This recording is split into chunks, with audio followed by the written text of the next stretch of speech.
안녕하세요. 경제학의 세계사긴 바이블, 폴 크루그먼의 경제학 원론을 쉽고 재밌게 풀어드리는 경제학장 박사입니다. 오늘은 우리 모두의 지갑과 아주 밀접한 관련이 있는 주제죠. 바로 세금에 숨겨진 이득과 비용에 대해서 한번 탈탈 털어보겠습니다. 자, 본격적으로 시작하기 전에 제가 여러분께 간단한 퀴즈 하나 내볼게요. 만약에 정부가 세율을 지금보다 2배로 올리면 정부가 걷어들이는 세금 수입도 항상 정확히 2배가 될까요? 상식적으로는 그럴 것 같죠. 하지만 경제학의 대답은 아니요, 꼭 그렇지는 않습니다예요. 왜 그런지 오늘 저랑 같이 알아보시죠. 네, 그래서 오늘 우리가 함께 떠나볼 여정은 이렇습니다.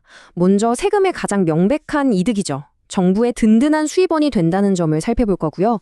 그 다음엔 아주 흥미로운 부분인데 세율을 올린다고 해서 세수가 항상 늘어나는 건 아니라는 그 역설적인 관계를 들여다볼 겁니다. 그리고 세금에는 눈에 잘 보이지 않는 비용이 있거든요. 자중손실이라는 개념인데 이것도 알아보고 이 비용의 크기를 결정하는 마법의 키, 탄력성까지 파헤쳐보겠습니다. 마지막엔 물론 핵심만 쏙쏙 요약하고 다 같이 고민해볼 질문을 던지면서 마무리할게요. 자, 그럼 첫 번째 주제부터 시작하죠. 세금의 이득. 도대체 세금을 왜 걷는 걸까요? 이건 너무나도 명백하죠? 바로 정부가 국방, 복지, 교육 같은 여러 활동을 하는데 필요한 돈을 마련하기 위해서입니다. 한마디로 나라 살림의 기반이 되는 거죠. 정부가 걷어들이는 세금 수입은요, 이 그래프를 보면 정말 한눈에 들어옵니다. 자, 여기 호텔이 있는데 방 하나당 $40의 세금을 매겼다고 해볼게요. 그랬더니 사람들이 5,000개의 방을 이용했네요.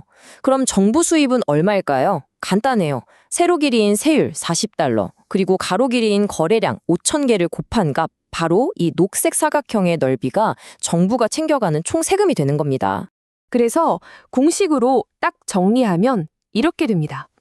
정부의 총 세입은 단위당 세율 곱하기 총 거래량. 방금 예시처럼 $40씩 5,000개니까 총 20만 달러가 되는 거죠. 어때요? 너무 간단하죠?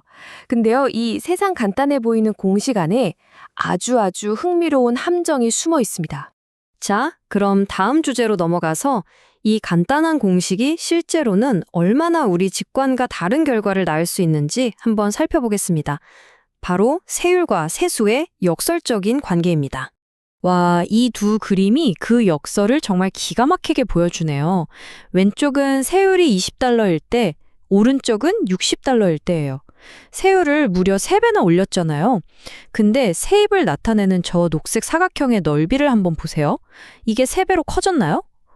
글쎄요. 오히려 줄어든 것 같지 않으세요? 우리 숫자로 정확하게 확인해 보죠.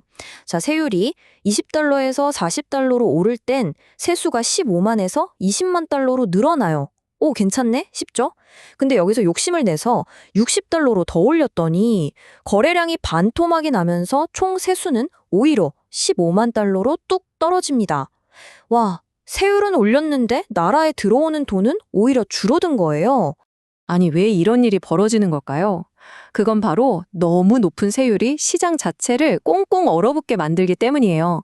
세금이 너무 비싸니까 사람들이 그냥 호텔 안 갈래 하고 이용을 포기하고 호텔 주인들도 이거 남는 게 없네 하면서 운영을 꺼리게 되는 거죠. 결국 세금을 낼 거래 자체가 줄어드니까 정부의 세금 수입도 덩달아 줄어드는 이런 역설이 발생하는 겁니다. 지금까지는 세금의 이득, 그러니까 정부 수입에 대해서 살펴봤습니다. 하지만 모든 동전에는 양면이 있잖아요. 이제부터는 세금이 우리 사회에 부과하는, 하지만 눈에는 잘 보이지 않는 숨겨진 비용에 대해 이야기해 보겠습니다. 경제학에서는 이 비용을 자중손실이라고 부릅니다. 말이 좀 어렵죠? 쉽게 말해서 세금 때문에 거래가 너무 비싸져서 아예 일어나지 않게 된, 즉 사라져버린 거래들이 원래 만들어냈을 이득의 총합을 의미합니다. 이건 정부 주머니로 들어가는 것도 아니고 소비자나 생산자에게 가는 것도 아니에요. 말 그대로 허공으로 그냥 증발해버린 사회 전체의 손실인 셈이죠. 바로 이 그래프의 노란색 삼각형. 이게 그 자중손실을 시각적으로 보여주는 겁니다. 원래대로라면 저 삼각형 안에서 수많은 거래가 일어나서 소비자도 좋고 판매자도 좋고 모두에게 이득을 줬을 텐데요. 세금 때문에 그 모든 기회가 그냥 사라져버린 거예요. 누구에게도 이득이 되지 않는 순수한 손실. 바로 그겁니다. 그렇다면 이 숨겨진 비용, 자중 손실의 크기는 도대체 무엇이 결정할까요? 모든 세금이 똑같은 크기의 자중 손실을 만들까요? 정답은 아니오입니다. 그리고 그 해답은 경제학의 아주 핵심적인 개념인 탄력성에 있습니다. 탄력성이란 말, 이것도 간단하게 말해서요, 가격 변화에 사람들이 얼마나 민감하게 반응하느냐 하는 정도예요. 탄력적이다, 이건 가격이 조금만 올라도 비싸네, 나 안 사 하고 소비를 확 줄이는 민감한 상태를 말하고요. 반대로 비탄력적이다, 이건 가격이 변해도 비싸졌지만 뭐 어쩔 수 없지 하면서 꾸준히 소비하는 좀 둔감한 상태를 의미합니다. 자, 그럼 감이 오시죠? 수요나 공급이 탄력적일수록 세금 때문에 거래가 확 줄어서 자중 손실은 커지고, 비탄력적일수록 자중 손실은 작아집니다. 여기 수요 곡선을 한번 보세요. 왼쪽 A처럼 수요가 탄력적일 때, 즉 소비자들이 가격에 민감할 때는요, 세금이 부과되면 거래량이 엄청나게 줄어들어서 저 자중 손실을 나타내는 노란 삼각형이 아주 큽니다. 반면에 오른쪽 B처럼 수요가 비탄력적일 때는 거래량이 별로 안 줄어서 삼각형도 작죠? 이 원리는 공급에도 똑같이 적용돼요. 왼쪽 C처럼 공급이 탄력적이어서 생산자들이 가격 변화에 민감하게 생산량을 조절할 수 있다면 자중 손실이 커집니다.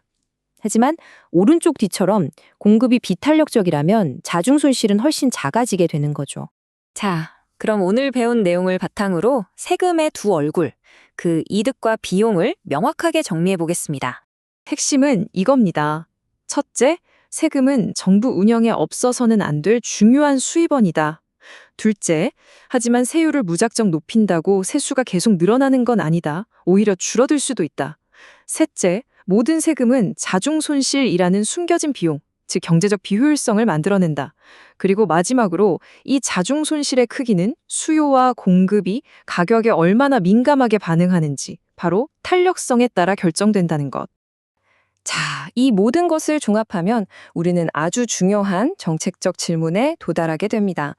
경제에 주는 손실은 최소화하면서 국가 운영에 필요한 세금은 충분히 확보하려면 과연 어떤 상품에 세금을 매기는 것이 가장 현명한 방법일까요? 바로 여기에 오늘 배운 탄력성이라는 개념이 핵심적인 힌트를 줍니다. 여러분도 한번 곰곰이 생각해 보시기 바랍니다.